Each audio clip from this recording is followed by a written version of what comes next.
Yes, that's what's going on. Welcome back to another video. The international break is finally over, and that means Premier League is back.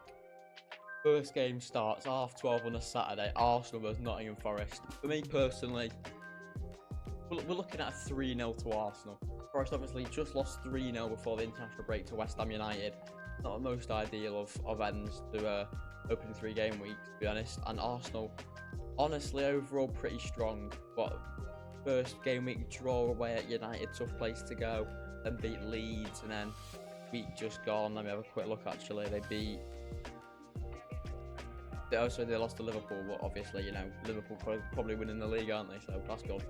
I think 3-0 Arsenal. You know, Saliba and Zakaria both out, but I think Arsenal is too much for Forest.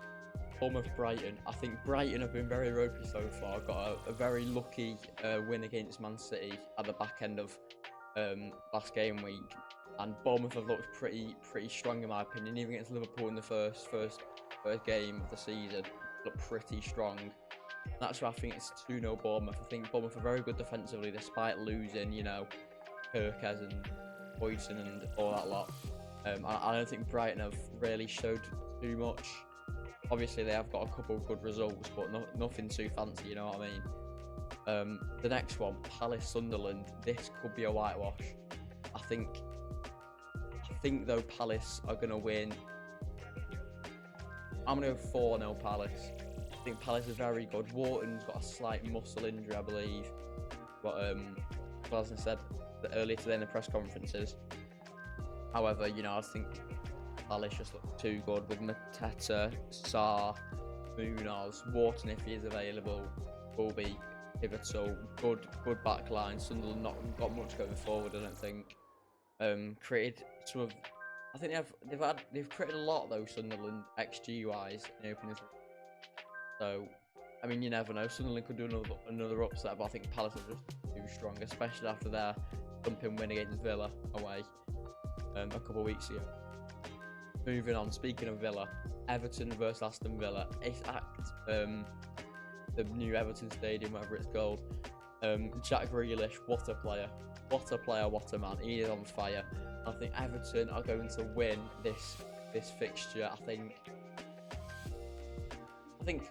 2-1. I think Everton are defensively sound, but I think Villa are bound to score soon. You know, they've not scored for 3 games, I don't think. So it's just a matter of time, I think, with Watkins and Rodgers. Or they do eventually score. I think Everton's a team that can concede a goal and are quite vulnerable right now, especially with Brantwaite injured. But, you know, going forward, Everton are fantastic, you know, with Barry and Diye. Ibling's just joined for in break, but you know, Jude Brill and Grealish are just fantastic, to be honest. This is probably the most boring fixture of the lot. Fulham Leeds. What an absolute brawler of an encounter. I think Fulham are very good though. I think Fulham are going to win 2-1. I think Leeds will score. I think Leeds are very good going forward. And I don't really think necessarily either teams, you know, you don't look at this game and think clean sheet. Maybe Fulham, but I think Leeds are going to score. They've looked very good going forward recently. Moving on, the last 5 3-o'clock games, by the way, this week. And someone's taking the mic up. Newcastle versus Wolves. This screams 3-0. It just screams 3-0 to Newcastle. You know, Isak Saga's out of the way. He's joined Liverpool, so that's done and dusted. They've signed the new striker and Wissa, but Wissa has been ruled out for this weekend by Eddie Howe. You know, with Harvey Barnes and Gordon as well, Langer, their strike force is just too much for Wolverhampton Wanderers, I think. And I don't think Wolves have really got too much going forward for themselves either. Only really got Strand Larson. And even he's, you know, he can't carry the tide, can he? Carry the boat, sorry, apologies.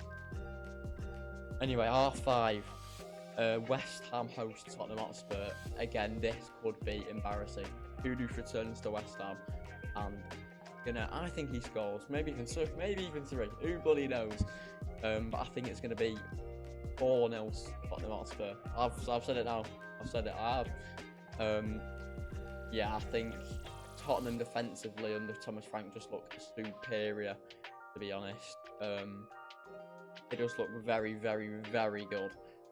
And again, I don't think West Ham look particularly good either. You know, you've still got Bowen and Uffers looked pretty sound, but Paqueta is actually very good as well. But other than that, not much. You know what I mean? Not much really going for them. Fulkrug, you know, double-decker bus is practically the equivalent. Yeah, and I don't think, you know, the London Stadium can't really win them a game, unlike, you know, Anfield and Old Trafford and stuff like that. I find them just too good at this moment of time. The last game on the Saturday is Brentford versus Chelsea. Another bloody London derby for Chelsea. But hang on, have they had a London derby at every game? Fulham last week, then West Ham, then Palace. They've not moved out of London. That takes the mic up. So yeah, they've got another London game. 4 games all based in London, so that's really good. Yeah, Brentford they don't look great. You know, a set piece coach as your manager. Obviously, they did get a couple good results in opening 3, but I think Chelsea are too good, and I think it's going to be, 3-0 Chelsea. Some absolute whopping fixtures there, I'm just saying. There's absolute bonkers going on. Chelsea is too good. Palmer's still ruled out, but I think João Pedro is more than capable, especially with Enzo Fernandez and Caicedo as well. What a player! And defensively, Chelsea are actually very, very good. Not very, very good, but they're good. Decent. I mean, talking about Spurs, I've actually forgot about bloody Ange to Forest. Fantastic stuff. Well, yeah, Forest are going down. Ange Ball is, I mean, the guy came 17th with Tottenham Hotspur, who have got a better set of players than Forest. So, I mean, we have to see how that plans out. Ange likes to play, you know, like highline football with Murillo and Milenkovic. It'll work. Anyway, on to Super Sunday. Only 2 games, 8 games on a Saturday. Bloody no, I know it's international break and all, but bloody no. Right, Burnley versus Liverpool. I mean, no one's gonna guess what I'm about to say here. Genuinely, no one's got a clue. Yeah, 5-0 Liverpool. Shock. I know, it's mental, really. To be fair, Turf Moor is a fortress. Salah, you know, Isak, Ekatike, Gakpo, Verts. Where do you stop? McAllister as well. Liverpool are just miles above, especially from a relegation side. Burnley, who are going to be facing the drop this likely. Liverpool have got everything at their feet. The league's in their hands, I'd say. I mean, we're 3 games in, but Liverpool just look too good, and that's them without Isak, who's arguably one of the best players in the league last season. Best bar Salah. And Liverpool is too good. But Szoboszlai is apparently the best right back in the league as well for the Arsenal games. That's really good. Well done to him. I'm glad. I'm happy now they can have another midfielder. Frimpong is injured, so Szoboszlai probably will be playing right back again unless Bradley's back. But I think after that Arsenal game, I don't think Slot's fancy dropping in many times soon, quite frank. And finally, the talk of the weekend: Man City versus Man United. It could go either way. It's a derby. It's a derby. I mean, both teams have had a very, very ropey start, haven't they? Realistically, United, you know, scraped 4 points. You know, a jammy draw, a loss to Arsenal, and a last-minute penalty for bloody Burnley. It's always bloody Burnley. And City have won 1 game. That was against Wolverhampton. And then lost to Brighton and Tottenham. So that's fantastic, especially as a City fan. I love this game. However, at the Etihad, I think City win.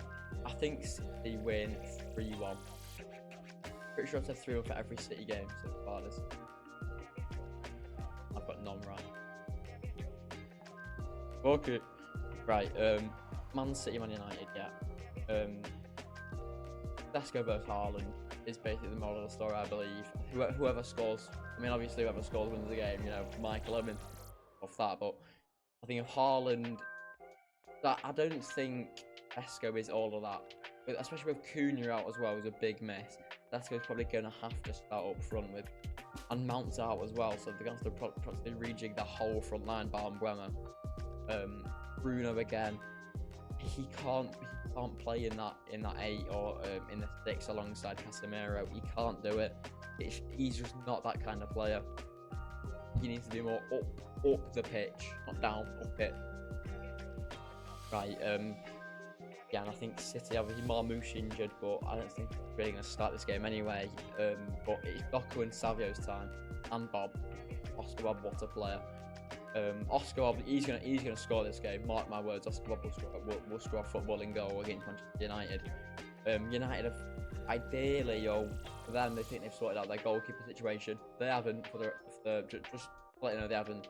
They've just brought in some random 18-year-old from Belgium. He's not got a club in the world, to be honest.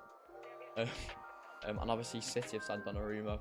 He could be the saving grace for Man City and Pep Guardiola, but yeah, I don't think Amorim's good enough for a team of Man United size. I think they could easily get, Mourinho's been sacked, Solskjaer's been sacked, could always just take a trip down memory lane and get one of them and get battered. I won't say no. But yeah, Man City's midfield, I think, dominate Man United's on a perspective, realistic. City have got Reinders, Rodri, and then either Bernardo, Cherky's injured, but Bernardo or Foden, just someone to roam around the middle of the park controlling it, and that midfield is better than Casemiro and Bruno Fernandes and a Mason Mount. So that's the way it's going to happen. And United's full wing backs, I don't think they're good enough to 1v1 take on Doku, Savio or Bob. And again, the centre half, I don't think are up to scratch with Erling Haaland, because people don't know the beast that this guy is.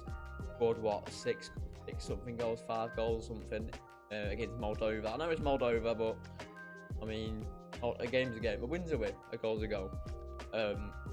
But yeah, I just think City.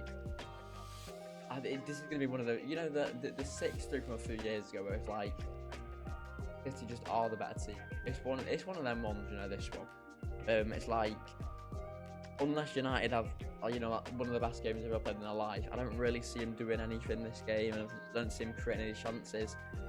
Nouri's back from Man City fully. Cavardio's still out, but and Stones is apparently out. And Kusanov, so the centre half thing might be an issue, but especially with Akanji going out on loan now, so it could be Ake and Ruben Diaz consist in the back two, with right back being Nunes, because I believe Rico Lewis is injured. Nunes might be injured too, actually. Who knows? Any Szoboszlai, I think they've been right back. But yeah, I just think City.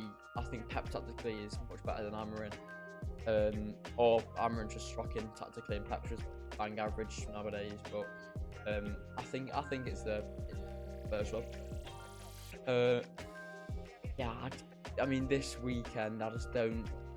It's like that. There's not really. I mean, bar Arsenal, Forest, and the derby could be interesting games. But other than that, it's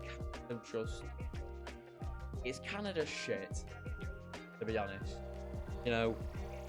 Palace, Sunderland, Fulham, Leeds, Newcastle, Wolves, West Ham, Tottenham, Brentford, Chelsea, Liverpool, Burnley, Everton, Villa. Even it's like you're joking. Like you've got to be joking. Like there's no interesting games whatsoever practically on that Saturday. The early kickoff. But to be fair, as Gandhi did say, you can't back it. You can never back the early kickoff. I mean, I'm backing it. Arsenal, I think, are just too good. I think Liverpool's going to run away with it. I think this is now or never for City and United. To be honest, I think, yeah, if United lose, I think Amorim's gone. And if City lose, then I don't want to say sack Pep, because Pep is just still one of the best managers in the league. But we need change, genuinely, if something happens. If we lose to Manchester United of all teams, quite significantly as well, we're going to need change. and urgently as well. But other than that, yeah, quite a boring game week 4. But you know, international break's over. Praise the Lord, we are back. Football's back. Oh, I'm so sorry. Yeah, let's just hope, you know, let's just hope someone throws a curveball in, and let's just hope Wolves beat Newcastle 5-0. That'll be fantastic. Not gonna happen, but you never know. You can all, but when there's hope, no, what is it? When there's delusion, there's hope. Or is it when there's hope? Either one. Yeah, I think the best player this weekend is gonna be either Bruno or Reinders. Just in that game, whoever dictates that midfield is going to be the best player all weekend. Quite simply, unless someone scores a hat trick, which is probably quite doable. Especially with Palace playing Sunderland, you know, Mateta could have an absolute whirl of a game. Yeah. Other than that, thanks for watching. Make sure to go check out my Twitch and TikTok down below in the description. And other than that, over and out.